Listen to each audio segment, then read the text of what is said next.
जय जिनेन्द्र। जय जिनेन्द्र।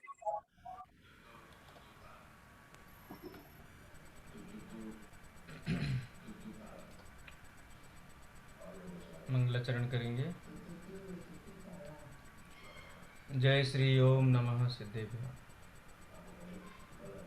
मंगलमय मंगल करन गीत राग विज्ञान, नमो ताहि जाते अरहंतादि महान।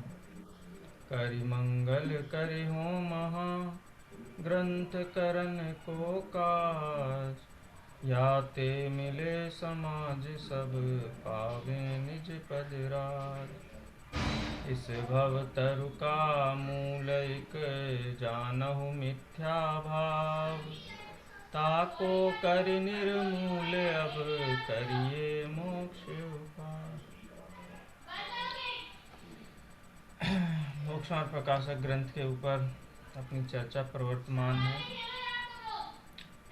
लब्धियों के संबंध में सम्यक्त की जो 5 लब्धियां हैं उनकी चर्चा चल रही है। कल किसी ने ये बोला था कि पिछले जो 3 लब्धियों की हम चर्चा करके आए, क्षोपसम लब्धि, विशुद्ध लब्धि और देशना लब्धि, प्रायोग्य लब्धि की भी, यदि किसी को इनके संबंध में कोई प्रश्न हो, कोई चर्चा करना चाहते हो तो आप कर सकते हैं। अगर कोई आपने पढ़ा होगा उसके आधार पर कोई प्रश्न हो, उसके बाद अपन फिर आगे इन तीनों करणों में क्या होता है, क्योंकि ये सम्यक्तों का अधिकार नहीं है, इसलिए सम्यक्त की चर्चा 7वें अध्याय में नहीं है, 8वें में भी नहीं है। 7वें अध्याय का एक्सटेंशन है 8वां भी अध्याय। तो यहाँ सम्यक्त सन्मुख मिथ्या दृष्टि की चर्चा है। तो 3 करण परिणामों के काल में ये तो कहा कि बुद्धिपूर्वक तो तद्रूप होकर के तत्व का चिंतन ही होता है। यही तीनों करणों के काल में होने वाले परिणाम हैं। कर्मों की ओर से क्या क्या स्थितियां बनती है उसकी चर्चा भी 3 पैराग्राफ में पंडित जी साहब ने तीनों परिणामों की है। वो चर्चा की ओर हम आगे बढ़ें, इससे पहले यदि किसी का कोई प्रश्न हो यहाँ तक जो विषय चला है उसके संबंध में, तो आप पूछ सकते हैं। तो फिर अपन आगे बढ़ते सर, हैं। क्षयोपशम का आपने दूसरा नाम क्या बताया था? क्षयोपशमोदयक। हाँ, क्योंकि उसमें तीनों ही काम होते हैं ना। ऐसा नाम, मैं कोई नया नामकरण नहीं कर रहा हूँ, कॉन्सेप्ट आपको क्लियर रहे कि क्षय, उपशम और उदय, उदय भी इसमें सम्मिलित है देश प्रकृति का। ऐसा कभी नहीं होता कि उपशम में भाव हो और देशघाती प्रकृति का उदय ना हो। तो उदय भी इनबिल्ट है उसमें, खाली ज्ञान कराने के लिए मैंने ये बात कही है। ऐसा नहीं समझना कि आगम में नाम नहीं दिया, आप नाम क्यों देते हो। मैं कोई नाम नहीं दे रहा हूँ, इसमें होने वाली प्रक्रियाएं बता रहा हूँ। हाँ सर, वो 1 मिनट शॉर्ट में थोड़ी सी समझा दीजिए तीनों प्रक्रियाएं। देखिए आप पैराग्राफ पेज नंबर 261 पे,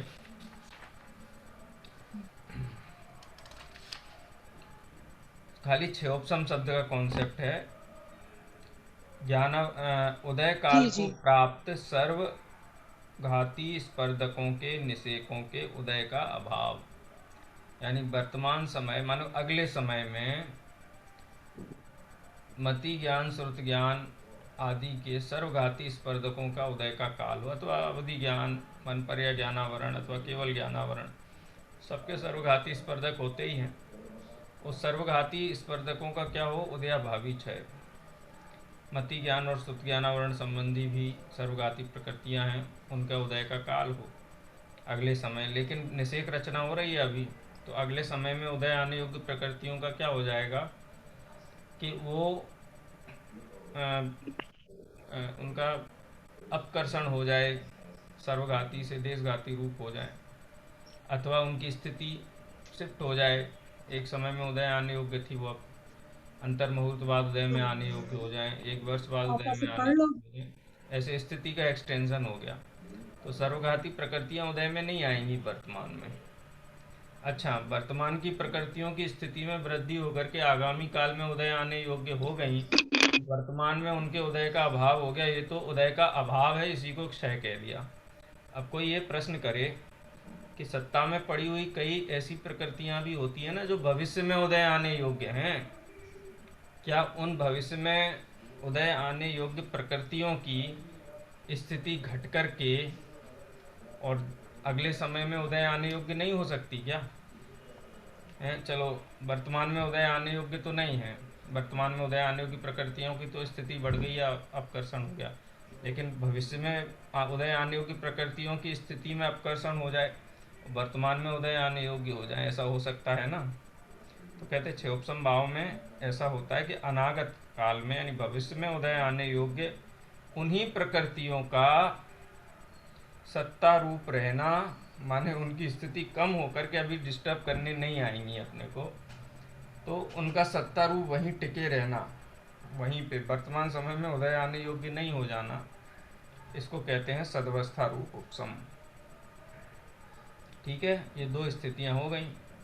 तीसरा स्थिति क्या है कि जो देशघाती प्रकृति है, जो गुण का घात नहीं कर सकती है, उसका उदय चलता रहता है, डिस्टर्ब तो करती है वो, लेकिन गुण का घात नहीं कर पाती है। ऐसी तीन स्थितियां को क्षयोपसम कहते हैं। इसमें उदय के अभाव को क्षय कहा है, भविष्य में उदय आने योग्य प्रकृतियों की स्थिति कम ना हो और वो वर्तमान में उदय आने योग्य ना हो जाएं, वो वहीं पड़ी रहें, सदवस्था रूप उपसम कहा उसको। और देशघाती प्रकृतियों का उदय है, इसलिए उसको औदैक तो नहीं ऐड किया है, लेकिन वो पूरा क्षयोपसम का कॉन्सेप्ट ये 3 पॉइंट पे चलता है। अब ये तो कर्मों की स्थिति बता दी, लेकिन जीव की तत्व विचार कर सके ऐसी योग्यता, इस योग्यता का कर्मों के उदय से घना निमित्त नैमित्तिक संबंध है। तो ज्ञानावरण आदि कर्मों की अपेक्षा से देखा जाए तो क्षयोपसम लब्धि है, और मोहनी कर्म की अपेक्षा से देखा जाए तो विशुद्ध लब्धि है। वास्तव में ऐसा नहीं है कि पहले जैसे अंतःकरण परिणाम पहले हुए, बाद में अधःकरण हुए, उसके बाद में अपूर्वकरण हुए, अधःकरण हुए, अंतःकरण हुए, अधःकरण हुए, उसके बाद अपूर्वकरण हुए, उसके बाद अनिवृत्तिकरण हुए। ऐसे पहले क्षयोपसम लब्धि हो जाएगी, फिर विशुद्ध लब्धि होगी, ऐसा नहीं है। उसी समय तत्व विचार की योग्यता, अब योग्यता दोनों बात पे निर्भर है। बुद्धि ना हो तत्व विचार की तो कैसे तत्व विचार होगा, और विशुद्धि ना हो तो भी कैसे होगा। तो ज्ञानावरण आदि कर्म की अपेक्षा से उसी को क्षयोपसम लब्धि कहा है, और मोह की मंदता की अपेक्षा से उसी को विशुद्ध लब्धि कहा है। कई विद्वान ऐसा कहते हैं कि एक ही सिक्के के दो पहलू हैं, क्षयोपसम लब्धि और विशुद्ध लब्धि, लेकिन निमित्त अलग अलग हैं, तो निमित्त अलग अलग होने की अपेक्षा से दो नाम पड़ गए। ज्ञानावरण आदि की अपेक्षा से क्षयोपसम लब्धि कह दिया और मोह की अपेक्षा से विशुद्ध लब्धि कह दिया। ठीक है, लेकिन दोनों का समकाल है। आई बात ख्याल में? क्योंकि दोनों में एक कॉमन सेंटेंस डाला पंडित जी साहब ने कि जिसके होने पर तत्व विचार हो सके। अब पहली लाइन का ही जो एंड है वहां से देख लीजिए, और जहां तत्व विचार हो सके, दूसरी लब्धि के में भी ये चीज डाला। तो तत्व विचार हो सके ये तभी निर्भर है, तभी होगा कि जब जीव की विचार करने की ज्ञान संबंधी योग्यता और विशुद्धि संबंधी योग्यता, दोनों योग्यताएं हाजिर हों, इसके बिना नहीं हो सकता। इस अपेक्षा से इनको एक सिक्के का दो पहलू भी कहते हैं। सर, तो हाँ, इसमें अंतर क्या रहा फिर? क्षयोपसम लब्धि में भी वही तत्व विचार की योग्यता हो और इसमें भी तत्व विचार की हो विशुद्धि लब्धि में, तो इनमें फिर क्या विशेष हो गया विशुद्धि लब्धि में? भाई निमित्त का ज्ञान कराया गया है, दो अपेक्षाएं हैं ना। जैसे कोई कहे हम्म। कि किसी किसान के पास जमीन ना हो तो वो खेती कर सकता है, जमीन ही नहीं है, कहते मैं अपने खेत में खेती नहीं करना कर चाहता हूँ, सकता, लेकिन जमीन ही नहीं है तो खेती कर सकता है क्या? तो नहीं जमीन कर भी चाहिए। सकता। अच्छा जमीन है लेकिन बारिश नहीं हम्म। है, खाद नहीं है, बीज नहीं है, बोले करो खेती, तो खेती हो सकती है क्या? नहीं हो सकती तब तो भी। ऐसे ही जीव को तत्व विचार, बोले बुद्धि ही नहीं है, करो तत्व विचार, कैसे करोगे? तो बोले बुद्धि है तो विशुद्धि नहीं है, तो बिना विशुद्धि के तत्व विचार कैसे होगा? जहाँ तत्व विचार हो सके। क्रोध में, बहुत तीव्र क्रोध में, मार काट में पड़ा हुआ है, हिंसा, झूठ, चोरी, कुशील है, बहुत तीव्र कसाय रंजित परिणाम रहते हैं, कहाँ से तत्व विचार करेगा? तो दोनों ही चाहिए ना, है? मतलब क्षयोपशम में उसमें योग्यता हो, ज्ञान संबंधी योग्यता को क्षयोपशम लब्धि, और कसाय की मंदता संबंधी योग्यता को विशुद्ध लब्धि कहते हैं। ठीक है। ये विशुद्ध लब्धि कहाँ तक चलती है? आगे तक चलती है कि नहीं चलती है, कि छूट जाती है विशुद्ध लब्धि? हम्म।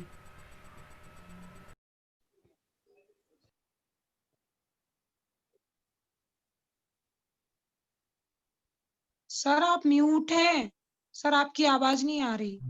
तो विशुद्ध लब्धि और क्षयोपशम लब्धि की चर्चा जो है वो इसी प्रकार से है, ज्ञान कराया है निमित्त की अपेक्षा से। ज्ञान संबंधी क्या कार्य चलता है, मोह संबंधी क्या, और भी अनंत गुणों का सहकार तो चलता ही है ना। बल भी जीव का काम करता है, उसमें बल भी काम करता है, इसलिए अनेक हैं। खैर इसकी चर्चा मैं यहीं अब विराम लेता हूँ, मैं बहुत आगे तक इसको लेकर के नहीं जा रहा हूँ, क्योंकि ये विषय 2-3 बार चर्चा का विषय बन चुका है, खाली एक बार रिवीजन हो गया। आपने प्रश्न किया था इसलिए अपन ने चर्चा कर ली है। ठीक है, अब पेज नंबर 262 से सेकंड पैराग्राफ है, सेकंड नहीं 263 नंबर पन्ने पे आ जाइए। यहाँ तक अपनी चर्चा हो गई। इस प्रकार ये 3 करण हैं, इसकी 2 बार चर्चा अपनी हो गई। परसों मेरी तरफ से हुई थी और कल आप लोगों की कक्षा के सभी स्वाध्यायी लोगों की तरफ से चर्चा हुई थी। बहुत अच्छी चर्चा हुई थी, बहुत अच्छे से आप लोगों ने कल बोला भी था। इसलिए अब आगे बढ़ते हैं। 263 नंबर पन्ने का सेकंड लास्ट पैराग्राफ है। ठीक है, आगे बढ़े, अनुमति है? जी सर। जी सर। जी सर। वहाँ पहले अंतर मुहूर्त काल पर्यंत अधःकरण होता है, माने करण लब्धि का 3 भाग कर दिया त्रिकालवर्ती जीवों की अपेक्षा से। तो पहले भाग का काल भी अंतर मुहूर्त है। वहाँ 4 आवश्यक होते हैं। 4 आवश्यक माने 4 घटनाएं होती हैं। 4 कर्म घटनाएं तो क्या होती हैं, सही कहें तो जीव को तत्व विचार होता है। अब समझ लो जितना जितना निकट पहुंचता होगा उतनी उग्रता बढ़ती जाती होगी। लेकिन कर्मों में क्या हलचल होती है उसको यहाँ आवश्यक कहा है, क्योंकि निमित्त ज्ञापक है, कारक नहीं है। ज्ञापक और कारक में अंतर समझना चाहिए। 1 लीटर का जो धातु का बना हुआ है वो ये ज्ञान तो कराता है कि लीटर की मात्रा, वो दूध की मात्रा कितनी है, लेकिन वो लीटर दूध को 1 लीटर नहीं बनाता है। तो ऐसे ही ये जो 4 आवश्यक बताए ये ज्ञापक हैं कि हाँ अंतःकरण परिणाम जीव के हो रहे हैं, उनका निमित्त पा करके कर्म प्रकृतियों की क्या दशा स्थिति हालत हो रही है उसका ज्ञान कराया है बस। वो 4 आवश्यक कौन कौन से हैं देख लेते हैं। सबसे पहला, अनंत समय समय अनंत गुणी विशुद्धता होती है, तथा एक अंतर मुहूर्त से नवीन बंध की स्थिति घटती जाती है, सो स्थिति बंध अपसरण है। समय समय अनंत गुणी विशुद्धता होती है, तो सभी में ही, तीनों में ही लागू होती है कंडीशन, अधःकरण में भी, अपूर्वकरण में भी और अनिवृत्ति। सर सर आवाज काहे की आ रही है भड़बड़ की? आवाज आ रही है? एक सेकंड। हाँ माइक आज कौन से माइक से चल रहा है? अरे हाँ, एक सेकंड।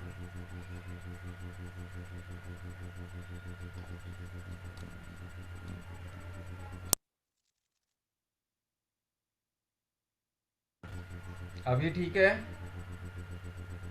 अभी कैसी आवाज? अभी भी आ रही है।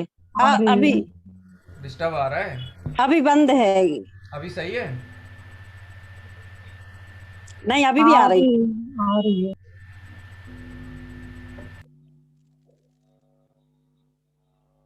हाँ अब ठीक है सर, और अभी आपकी आवाज भी नहीं आ आवाज रही। नहीं आ रही। पर पर आपकी आवाज नहीं आ रही अब, लेकिन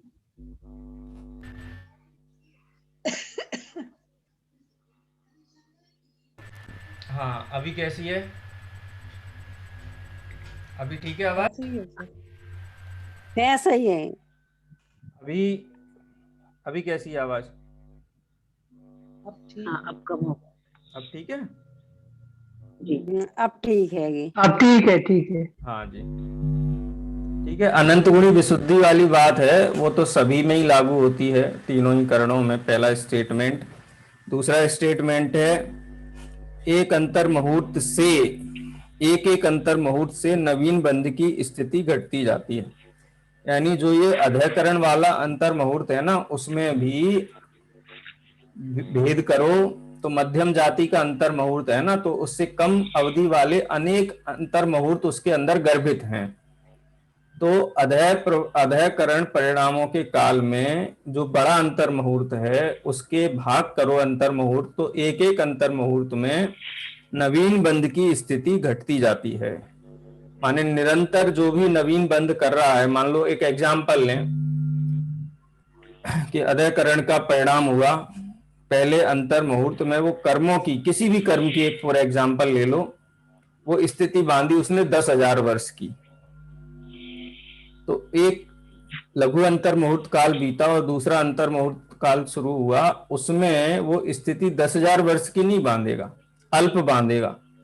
8,000 की बांधे, 7,000 की बांधे, 5,000 की बांधे, 5,000 वर्ष की स्थिति बांधे। वो दूसरा लघु अंतर मुहूर्त गया, तीसरा अंतर मुहूर्त आया, तो उसमें भी स्थिति अल्प बांधेगा। माने हर अंतर मुहूर्त में जो अध्ययकरण का बड़ा अंतर मुहूर्त है, उसमें गर्भित जो लघु अंतर मुहूर्त हैं, उसमें प्रत्येक अंतर मुहूर्त में स्थिति को घटाते हुए बांधता है। ठीक है, ये दूसरा आवश्यक है। नवीन कर्म की स्थिति घटते हुए बांधने को क्या कहते हैं? स्थिति बंध अपसरण। ठीक है, एक उत्सरण होता है, एक अपसरण होता है। अपसरण माने कम होते जाना, डिसेंडिंग, और उत्सरण होता है डिसेंडिंग।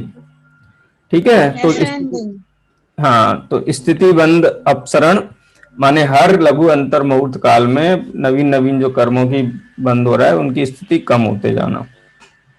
और क्या होता है? प्रशस्त प्रकृतियों का अनुभाग समय समय अनंत गुणा बढ़ता है। अब प्रशस्त प्रकृतियों का मतलब ही आप समझ लो कि ये अघातिया कर्म संबंधी प्रकृतियों की बात हो रही है, क्योंकि घातिया कर्मों में तो कोई प्रकृति प्रशस्त होती नहीं है, सब अप्रशस्त ही हैं। उनके 4 स्थान बताए हैं। एक है साता प्रकृतियों में गुड़ के स्वाद जैसी, समझ लो, ये तो एग्जाम्पल है शास्त्रों में जो दिए गए हैं। दूसरी है खांड जैसी, क्या बोले, पहली गुड़ जैसी, खांड जैसी, और शक्कर जैसी या अमृत जैसी। ऐसा 4 स्थान बताए हैं। पहला स्थान अपन समझ लो कि गुड़ के जैसी है, दूसरी शक्कर के जैसी है, तीसरी मिश्री के जैसी है, और चौथी अमृत के जैसी है। ठीक है, इन चारों के स्वाद उत्तरोत्तर उत्कृष्ट हैं। तो ऐसे ही अनुभाग की तुलना की गई है प्रशस्त प्रकृतियों के 4 स्थानों में विभाजित करके। एक तो प्रशस्त प्रकृतियां गुड़ के स्वाद जैसी समझ लो, माने अच्छी लगती हैं, लेकिन उतनी अच्छी नहीं है। अनुभाग उतना श्रेष्ठ नहीं है जितना अनुभाग श्रेष्ठ हाँ शर्करा या खांड का होता है। और शर्करा से भी ज्यादा मिश्री कंसोलिडेट होती है स्वीटनेस में, और उससे ऊपर भी अमृत शब्द भी दिया हुआ है। अमृत का स्वाद जो देवों के कंठ से झर जाता है और उनका बुभुक्षा मिट जाती है, तो उसका स्वाद और ज्यादा उत्कृष्ट होता होगा। तो ऐसे 4 स्थान होते हैं। तो अब प्रशस्त प्रकृतियों का अनुभाग समय समय अनंत गुणा बढ़ता जाता है। ऐसा कहते हैं 2 स्थान वृद्धि होती है। यदि गुड़ के स्वाद वाली हैं प्रकृतियां, तो वो मिश्री के स्वाद वाली हो जाती हैं, और शर्करा के स्वाद वाली प्रकृतियां हैं वो अमृत के स्वाद वाली हो जाती हैं। ऐसे 2 स्थान वृद्धि हो जाती है उसमें। ठीक है, आगे की भी समझ लेना कि जो मिश्री वाली हैं वो भी उनमें भी वृद्धि होकर के अमृत के स्वाद वाली हो जाती। वैसे तो अनुभाग के असंख्यात स्थान होते हैं, 4 तो समझाने के लिए किए गए हैं, ठीक है। और अप्रशस्त प्रकृतियों का अनुभाग बंध समय समय अनंतवे भाग होता जाता है। यानी सत्ता में पड़ी हुई असाता प्रकृतियां हैं, वो असाता प्रकृतियों का अनुभाग, वो भी 4 स्थान हैं। नींबू के स्वाद जैसा, कांजी माने टांटरी फिट क्या बोलते हैं, कांजी के स्वाद जैसा। तीसरा है विष के स्वाद जैसा, और चौथा है हलाहल माने साइनाइड जैसा विष, समझ लो कि जीभ पे रखे और मरण हो जाए। तो ऐसे 4 स्थान अप्रशस्त प्रकृतियों के उदय के हैं, तो उनमें भी 2 स्थान हानि हो जाती है। जैसे प्रशस्त प्रकृतियों में अनुभाग बढ़ता है, इनमें अनुभाग अनंतवे भाग होता जाता है। ऐसे 4 घटनाएं घटित होती हैं अधःकरण के परिणामों में। वहां पश्चात अपूर्वकरण होता है, उसका काल अधःकरण के काल के संख्यातवे भाग है, ठीक है। यानी जो अंतर मुहूर्त अधःकरण का है उससे तुलना की जाए तो अपूर्वकरण के अंतर मुहूर्त का काल उससे संख्यात गुणा कम है, ठीक है। उसमें ये आवश्यक और होते हैं, यानी पिछले 4 जो बताए वो तो इसमें भी होते हैं, इसके अतिरिक्त और क्या क्या होता है ना ख्याल में। जो अधःकरण में बताए ना आवश्यक, वो अपूर्वकरण में भी निरंतर ही रहते हैं, कंटिन्यू रहते हैं। लेकिन एडिशनल और क्या क्या होता है उसका यहां नॉलेज कराया। एक एक अंतर मुहूर्त से सत्ताभूत पूर्व कर्म की स्थिति भी उसको घटाता है, सो स्थिति कांडक घात है। यानी पहले तो क्या हो रहा था, नवीन कर्म बंध में परिवर्तन हो रहा था, वो तो हो रहा है, अभी भी हो रहा है अपूर्वकरण के परिणामों में। लेकिन अब जो नवीन कर्म जो बांध रहे हैं, सॉरी सत्ता में नवीन कर्म का तो अधःकरण में हुआ, अपूर्वकरण में जो सत्ता में पड़े हुए कर्म है उनकी स्थिति यानी जो स्पर्धक समूह है उनकी स्थिति में घात कम होती है, उसको स्थिति कांडक, स्थिति कांड शब्द का मतलब समूह है, स्पर्धकों का समूह, घातक माने उनका घात होता है, तो स्थिति कांडक घात होता है। वहां पे स्थिति के भी 4 स्थान बताए हैं। जैसे काष्ठ है लकड़ी, तो लकड़ी की स्थिति कितनी होगी, सड़ जाएगी, छड़ जाएगी, वो हो जाएगी, लेकिन उसकी स्थिति भी काफी होती है लकड़ी की भी। लकड़ी से भी अधिक स्थिति होती है अस्थि की, अस्थि माने हड्डी की। तो स्थिति के संबंध में दूसरा स्थान है अस्थिवत, तीसरा स्थान है पाषाणवत, पत्थर, हड्डी से भी ज्यादा पाषाण को, और पाषाण से भी ज्यादा स्थिति होती है वज्र की। ऐसे स्थिति के 4 स्थान हैं। तो उन 4 स्थानों में भी आप समझ लो कि सत्ता में पड़े हुए कर्मों की जो वज्र स्थिति वाले कर्म वर्गणाएं हैं उनमें 2 स्थान हानि होकर के वो अस्थिवत या काष्ठवत रह जाते हैं, ठीक है। ये अनुभाग स्थिति कांडक है।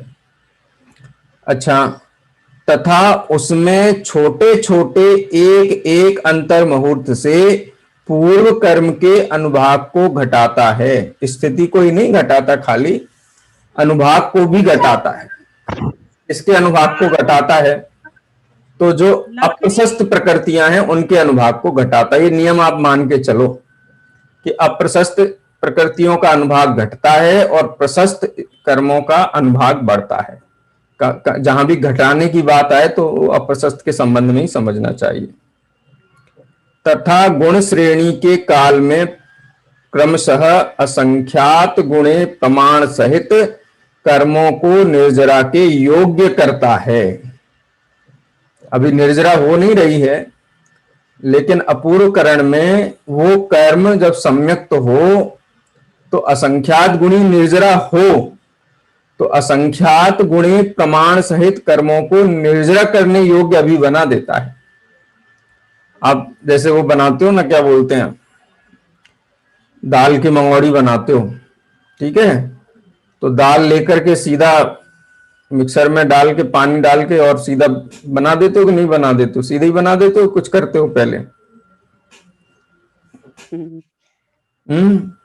सवेरे जल्दी उठ के दाल को गर्म पानी करके दाल भिगा देते 2 घंटे पहले, बताते हैं 2 घंटे पहले भिगाते कि नहीं भिगाते हैं? क्यों भिगाते हो? वही कि अभी 2 घंटे बाद पीसने जाए ना तो पीसने के योग्य हो जाए। तो ऐसे ही सम्यक्त के काल में असंख्यात गुणी निर्जरा हो, इसके लिए कर्मों की वो व्यवस्था अपूर्व करण नामक दूसरे करण परिणामों में ही वो व्यवस्था प्रारंभ हो जाती है। ठीक है, क्लियर? सो गुण श्रेणी निर्जरा है तथा गुण संक्रमण यहां नहीं होता, परंतु अन्यत्र अपूर्व करण को हो वहां जानना। जो अन्य स्थानों पर जो अपूर्व करण होते हैं, जब गुण स्थान वृद्धि आदि होती है, वहां पे गुण संक्रमण होता है। एक कर्म दूसरे, एक मतलब साता असाता कर्म है, वो साता रूप हो जाते हैं, उसका गुण संक्रमण है, माने उसका गुण ही बदल गया, जो प्रतिकूल कर्म था वो अनुकूल हो गया। ठीक है, तो गुण संक्रमण यहाँ नहीं होता है, लेकिन अन्य अपूर्वकरण परिणाम जहां होते हैं वहां पे ये जानना चाहिए। ये अपूर्वकरण में होने वाले आवश्यक हैं। वो 4 लगा करके यहाँ कितने और ऐड हो गए? सत्ताभूत कर्म में स्थिति कांडक घात 5 हो गए, ठीक है, अनुभाग कांडक घात 6 हो गए। गुण श्रेणी के काल में असंख्यात गुणे प्रमाण सहित कर्मों की निर्जरा करने योग्य करता है। भविष्य में होने योग्य निर्जरा है ना, उसको यहाँ पर करता है, तो इसी को यहाँ गुण श्रेणी निर्जरा कह दिया है। गुण संक्रमण नहीं होता है। ठीक है, हाँ बोलिए, कोई कुछ कह रहा था। सर बोलिए। 4 स्थिति कैसी बताई? लकड़ी, हड्डी और पाषाण, इसमें ये को और वज्र, वज्र, ठीक है। सर यहाँ निर्जरा नहीं हो रही है, पर भूमिका तैयार कर रहा है। बस, ठीक है, चलिए अगला पैराग्राफ देखते हैं। ये विषय यहाँ समराइज ही कर रहे हैं एक तरीके से, ये काफी बड़े विषय हैं, और जब कर्णन योग की स्वतंत्र कक्षा चलेगी तब आपको ये विषय ख्याल में विशेषता के साथ में आएंगे। पंडित जी साहब ने खाली स्पर्श किया है। सोच लो कि पंडित साहब ने इतना गंभीर विषय यहाँ ले लिया है, जब सम्यक तो दर्शन अधिकार में चर्चा करते तो कितनी अनुपम चर्चा उनकी होती है, उसका हम अनुमान ही लगा सकते हैं। अनिवृत्तीकरण, इस प्रकार अपूर्वकरण होने के पश्चात अनिवृत्तीकरण होता है। उसका काल अपूर्वकरण के भी असंख्यातवे भाग है, सॉरी संख्यातवे भाग है। संख्यातवे भाग कम है, यानी लघु अंतर मुहूर्त है। तुलना करें अगर अपूर्वकरण के अंतर मुहूर्त के, तो असंख्यातवे भाग लघु अंतर मुहूर्त है। उसमें पूर्वोक्त आवश्यक सहित, अब जो आवश्यक अधयकरण में हुए थे वो भी कंटिन्यू चल रहे हैं, अपूर्वकरण में भी हुए थे वो भी कंटिन्यू चल रहे हैं। देखो सम्यक तो में तो जीव की कितनी बड़ी जीत है, नुकसान का कोई काम ही नहीं है यहाँ पे, जिधर देखो फायदा ही फायदा है। चलिए, उसका काल अपूर्वकरण के संख्यातवे भाग है। उसमें पूर्वोक्त आवश्यक सहित कितना ही काल जाने के बाद अंतरकरण करता है। ये बहुत बड़ी घटना है। अनिवृत्तीकरण के काल में अंतरकरण की चर्चा अपन ने की थी, नीचे दिया भी है जयधवला ग्रंथ के आधार पर। किम अंतरकरणम नाम, अंतरकरण किसे कहते हैं? विवक्ष्य कम्माणम हेक्टिमोवरिमठिद्यो मोत्तूरम मध्ये अंतो महुत्मेत्ताड़म ठिद्दीणम परिणाम विशेषेण निशेष गाणमवाभीकरणम अंतरकरणम इति बन्नदे। अंतरकरण का क्या स्वरूप है? तो विविक्कीय कम्माणम, जो कर्म विवक्षित हैं, विवक्षित है माने आगे अंतर मुहूर्त काल में उदय आने योग्य दर्शन मोहनी कर्म है जो मिथ्यात्व नाम का, उसको कहते हैं विवक्षित कर्म। उसको क्या करता है कि हेट्टिम और ओवरिट्ठिम, माने हेट्ठिम माने अधस्तन वाले और ओवरिट्ठिम माने ऊपर वाले माने कुछ को अधस्तन करता है, कुछ को ऊपर स्थिति, मतलब अधस्तन और उपरिम स्थिति माने जघन्य और उत्कृष्ट स्थिति वाले कर्मों को छोड़ करके मध्यवर्ती अंतर मुहूर्त मात्र स्थिति के निषेकों का परिणाम विशेष के द्वारा अभाव करना। यानी अनिवृत्तिकरण के काल में जो कर्म उदय में आ रहे हैं वो जघन्य स्थिति वाले हैं, माने वो उदय में आके जा रहे हैं ना मिथ्यात्व दर्शन मोहिनी के। और मिथ्यात्व दर्शन मोहिनी कुछ ऐसा भी है जो उपसम सम्यक्त के काल के बाद में उदय आने योग्य है, उसमें भी कुछ नहीं करता है माने जो सामान्य आवश्यक बताएं उसके प्रमाण करता है। लेकिन अंतरकरण किनका करता है कि वो एक विशेष अंतर मुहूर्त में जिस समय उपसम सम्यक्त का काल है उन प्रकृतियों में जो हलन चलन करता है उसका अंतर कर देता है। वहां पर अंतर किस प्रकार से होता है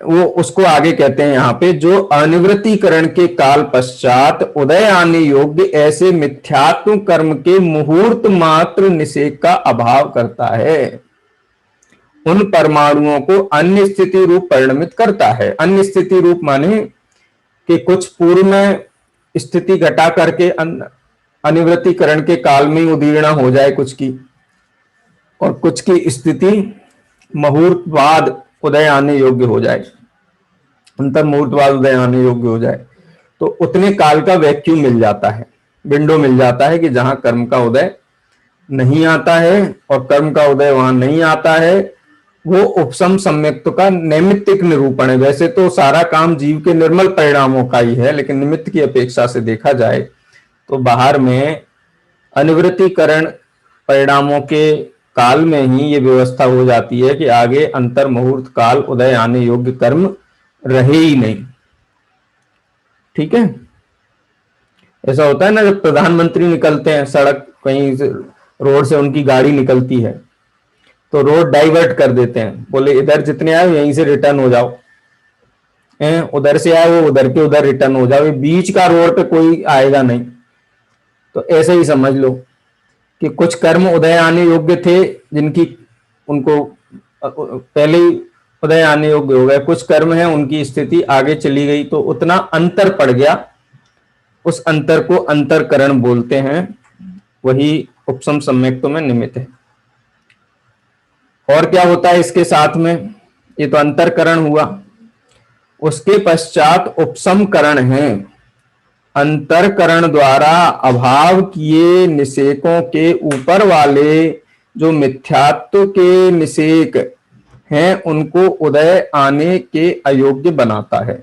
जो हमने उपसम भाव में पढ़ा कि भाई वर्तमान के कर्म की स्थिति बढ़ा दी, अंतर मुहूर्त काल बाद उदय में आने योग्य हो गया, लेकिन जो स्वाभाविक रूप से अंतर मुहूर्त के बाद ही